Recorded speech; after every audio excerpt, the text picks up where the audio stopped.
Here's John Ryan now as he's on to punt for the fourth time tonight.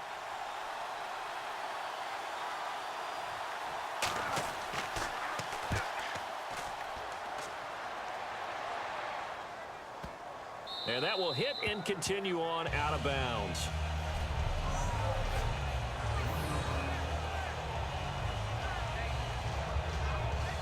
And onto the field, here come the Panthers. And last time able to get 3.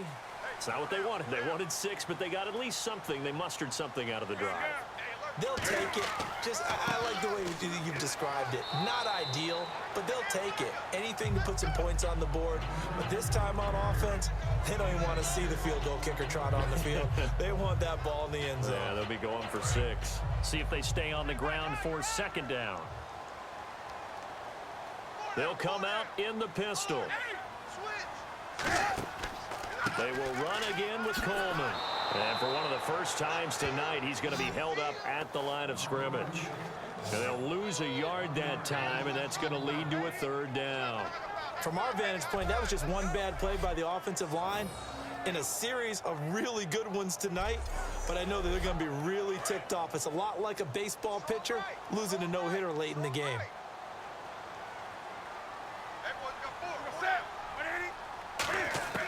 From the gun on third down, Newton. And Ginn's got it. And he will get the first down as he's up to the 20-yard line. A good gain of 14 there, and it moves the chains. So he makes the grab, and the chains move forward. Nice job by the offensive line giving them time to complete that first down pass.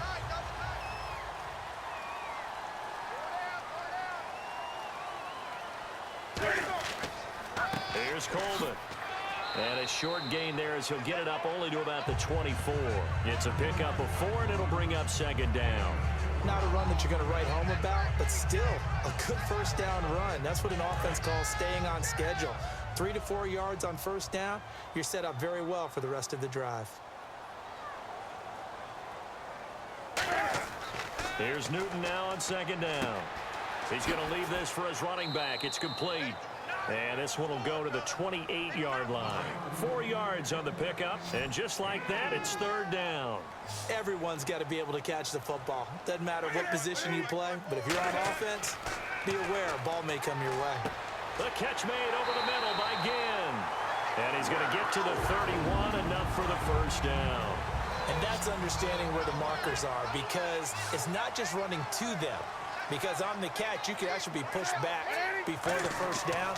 It's getting past it and allowing that opportunity. And this is going to be intercepted.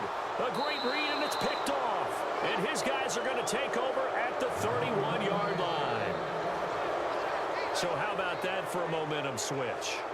We're in the fourth quarter, and it's a tie game. You've got to take care of the football here. Now their opportunity to take the lead right out the window, and everything is flipped in the other direction. The Seahawks offense now, they get set to go back to work. And they're coming off a 3-and-out, my friend. I think they've got to look at that play sheet and go to a spot that they haven't gone before. Time to shake things up a little bit to try and get this offense moving. Okay, so how do you do that? How do you shake things up? You look at what you've called before, realize it hasn't worked Go to so something well, else. and maybe you try and find one of those special plays from one of your better players, and maybe try and hit something big and get things going in the excitement area. Let's make this one simple. What a catch, especially the finishing part of getting his feet in bounds, toe tapping, and of course, foot dragging. A little tapestry, if you will. Oh, I like it.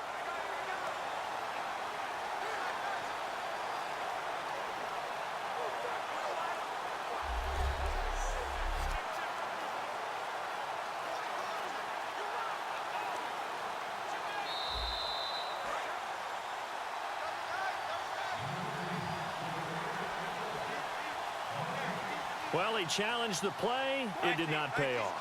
And that means he lost a timeout in that challenge. And as a coach, you hate that. Don't know if you took the advice of the player, you threw it yourself, but it didn't go your way. At the end of the day, it all comes back to the head coach. He has the final determination on whether to actually challenge the play or not. In this case, it didn't pay off for him. And that's got to be so heartbreaking. You throw that flag, you probably feel really confident, and then all of a sudden, boom, you lose the challenge. Yeah, when you take a look at it, you're throwing that flag because you believe you're going to be right. And when it comes back the other way, you have to regroup. You know that old expression, it's not my night? It hasn't been his so far. I don't know if the legs are a little bit heavy. Sometimes having to hang out all day and play doesn't exactly play to your advantage, but it's been a tough go for him. And every time he looks up, somebody's there. Defense pressure comes in. He's brought down. It's a Panther sack. Coney Ely coming in to drop him for a loss of 8, and it'll be 4th down. Boy, he came in off the edge so quickly there. Look out, because that's exactly what it was being shouted by the offensive lineman to his quarterback, because he had no chance to block him. So here we go. Maybe the biggest kick of the game forthcoming. This to break our 4th quarter tie. And Hauschka's kick is good. And they have taken the lead here in the 4th quarter. So the drive here ends with a field goal, and that does give them the lead, but this one is still a long ways from over. And you love to be able to look up at the scoreboard and see that you're out in front, but then you take one look across the field and see that offense is raring to come back out, and you think, I don't know that field goals are going to be enough to get us home. And the Panthers coming out now. And following the interception, just any interception, are you a little bit more cautious when you start that next drive, or no, you just throw that out the window? I think you are. I don't think that there's any way you can run back out there and go, totally didn't affect me. Let's just go ahead and be loose with the football again. You're going to take care of it, but you have to be careful about being too cautious, because now you can't run any offense at all. Still want to attack. We'll see how they attack them here. And this is caught on the sideline, but no, they'll say out of bounds. He caught it, but was not in bounds, incomplete. I think he might have been a little bit too focused on turning upfield. He didn't stay in bounds. He caught the ball, but he wanted to catch it and run, get that rack yardage so badly, he forgot to stay in bounds first. Back to the air, Newton on 2nd down. And he's just going to get rid of this thing. To no one here, he throws it away, and now it's 3rd. Not too many things get to a quarterback of this magnitude, but I think it's safe to say that pressure can get to any quarterback. Now, he's obviously a great franchise quarterback, but felt the pressure, threw it incomplete. Throwing on 3rd down, Newton. And he gets it to Funchess complete. And he'll be taken down, but not before he gets into enemy territory. So on that play, defense was in the zone. They ran a crossing route offensively, but the defense there, you got to be good with communication, don't you? You certainly do, and it's not something that is really evident when you watch it on the screen. But everyone's talking, communicating, pointing, and it keeps you from chasing receivers because you have a specific zone you have to cover.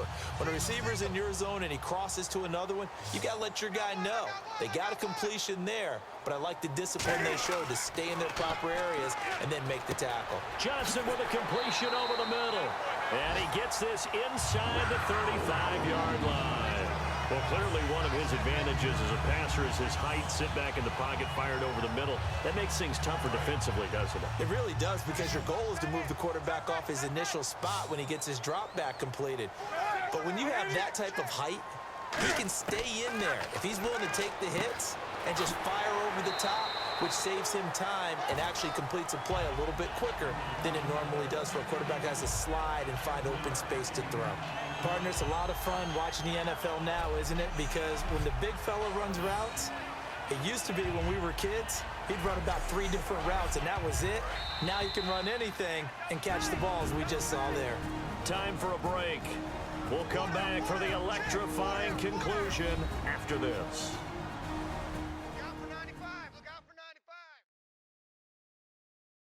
So it's Panther football as we welcome you back. They come up on a 2nd down now in a game that looks like it's going to go down to the wire. 3 yards remaining here on 2nd down.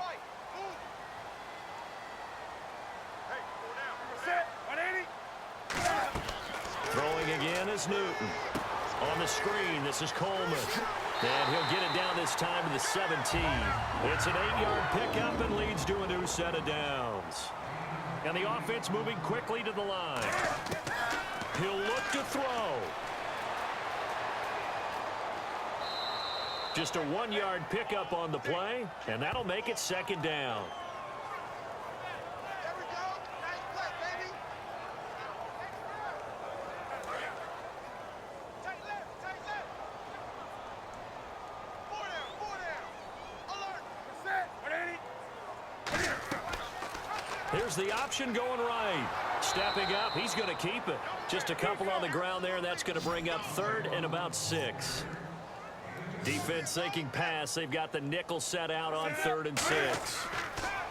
They'll look to throw. Going underneath, it's Coleman. And he's able to work it here to the 8-yard line. 6 yards on the pickup, and that's going to make it 4th down.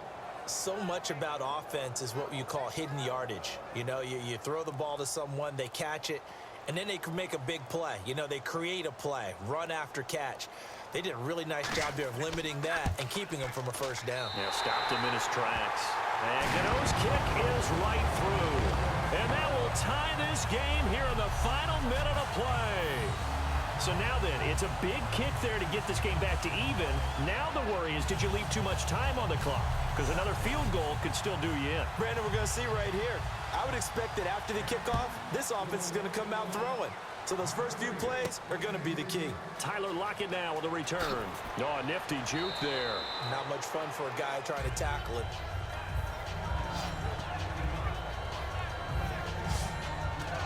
We get a look at the Panthers defense now. They're trying, Charles, just to simply preserve this tie at this point. Well, they take a turnover, pick 6, but they're trying to hold on to that tie. No doubt about it, and they have to stay on alert here in case they try and run something big. Some teams are really gamblers. They want to get after it a little bit, make sure that doesn't happen. And also, if you're the offensive team, you might think to yourself, let's just get to overtime. Take a knee and let's get out of here. Now hold everything here. We're going to get a timeout by the offense. It's just their first. They've got 2 more to use here in the final stages. Here's Wilson. The grab made by Curse over the middle. Now whistles come in. We're going to get a timeout here by the offense. That'll leave them with just 1 remaining in this 4th quarter of play.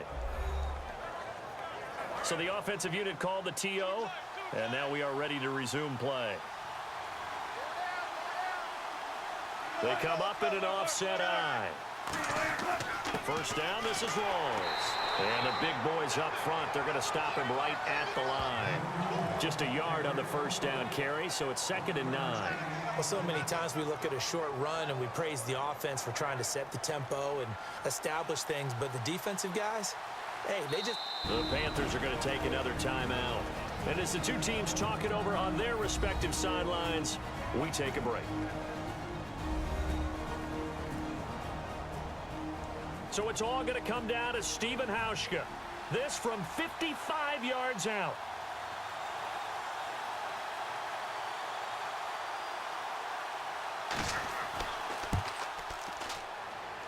It has the distance, and it is good from 55 yards out. And they'll be celebrating in Pioneer Square tonight. The Seahawks have won the game.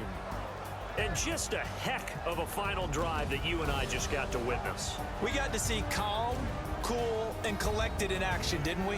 That allowed them to go down the field and score the game-winning points.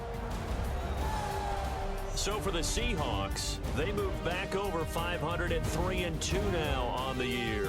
And they'll get a few extra days to savor this one before they take on the Philadelphia Eagles. Meanwhile, for Carolina, the loss will move them back to 3-2 on the year. And they'll try to make amends next week as they host the New Orleans Saints.